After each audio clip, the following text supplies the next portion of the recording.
official YouTube channel of Education Point Coaching Classes. Today, we are going to do worksheet number 22 of class 6th, which is based on the lesson Fair Play. So let's start.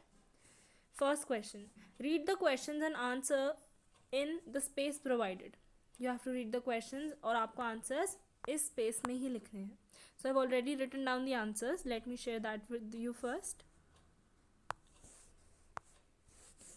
Okay. So these are the answers. First, we'll take this one first. Who is your best friend? यहाँ पर आपसे पूछा गया है कि आपका best friend कौन है, तो आप यहाँ पर अपने बेस्ट फ्रेंड का नाम लिख दीजिए. माई best friends name is dash. Next, what do you like the most about your best friend? आपको अपने बेस्ट फ्रेंड के बारे में सबसे ज़्यादा अच्छी चीज़ क्या लगती है? whoever your best friend is, उसके हिसाब से आप she या he लिख के he is very helpful and honest लिख सकते हैं. Okay. Third, where does your best friend live? आपका बेस्ट फ्रेंड कहाँ रहता है? यहाँ पर आप कुछ भी लिख सकते हैं. I have written down Delhi only. My best friend lives in Delhi. What does your best friend like to eat? आपके बेस्ट फ्रेंड को खाने में सबसे ज़्यादा क्या पसंद है? My best friend loves to eat pizza. Which is your best friend's favorite subject?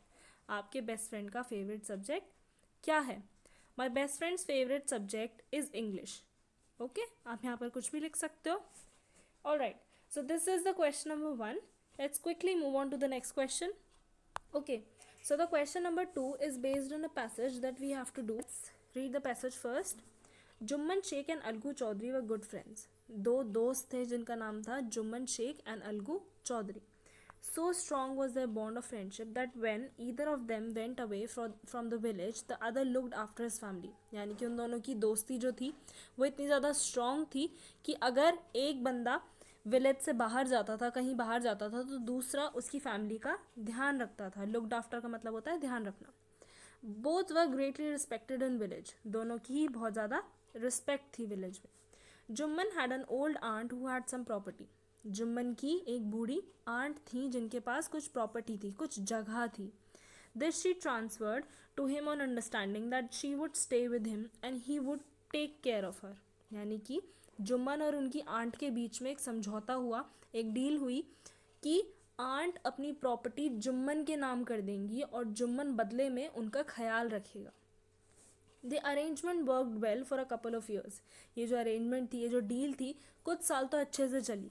Then the situation change. लेकिन उसके बाद फिर सिचुएशन बदल गई, सारी चीज़ें बदल गई.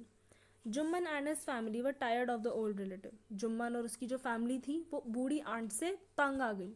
Jumman became as different to her as his wife. Jumman उनसे ढंग से बात नहीं करने लगा. Who grudged even the little food that the old lady wanted every day. जो जुम्मन की वाइफ थी उसे इतना भी पसंद नहीं था जो बूढ़ी औरत थोड़ा सा खाना खाया करती थी रोज़, वो भी जुम्मन की वाइफ उसको नहीं देती थी, पसंद नहीं करती थी उन्हें. She swallowed these insults along with her food for a few months.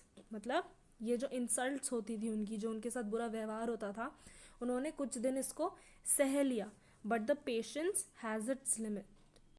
पर हर किसी के पेशेंस की एक लिमिट होती है, इसलिए बूढ़ी आंटी भी तंग आ गई थी. So these are the fill in the blanks now. इन्हें हमें पैसेज में से ही देख के भरना है. So let's start. A, dash and dash were good friends. कौन और कौन गुड फ्रेंड्स थे? Jumman Sheikh and Algu Chaudhary were good friends. तो ये दोनों आएंगे ए पार्ट में. Okay. Next, Jumman had dash who had some property. Jumman की एक डैश थी जिनके पास बहुत सारी प्रॉपर्टी थी. एंड ओल्ड आंट, एक बूढ़ी आंट थी जिनके पास प्रॉपर्टी थी. So this is part B. C, Jumman became as indifferent to his aunt as his. मतलब जुम्मन किसकी तरह बन गया था? अपनी वाइफ की तरह. अपनी वाइफ की तरह बिहेव करने लगा था वो अपनी आंट के साथ. So this is C. Jumman and his dash were tired of the old relative. Jumman और उसकी फैमिली, जुम्मन और उसकी फैमिली बूढ़ी आंट से तंग आ गई थी. So this is part D. E is Jumman's aunt swallowed the dash along with her dash. Jumman की जो आंट थी वो swallow करने लगी थी, मतलब अपनी जो इंसल्ट्स थी उनको अपने खाने के साथ निगलने लगी थी. मतलब इंसल्ट जो थी वो उनको खाने के साथ मिलती रहती थी. So this is E part, insults. और ये भी ई पार्ट में ही आएगा.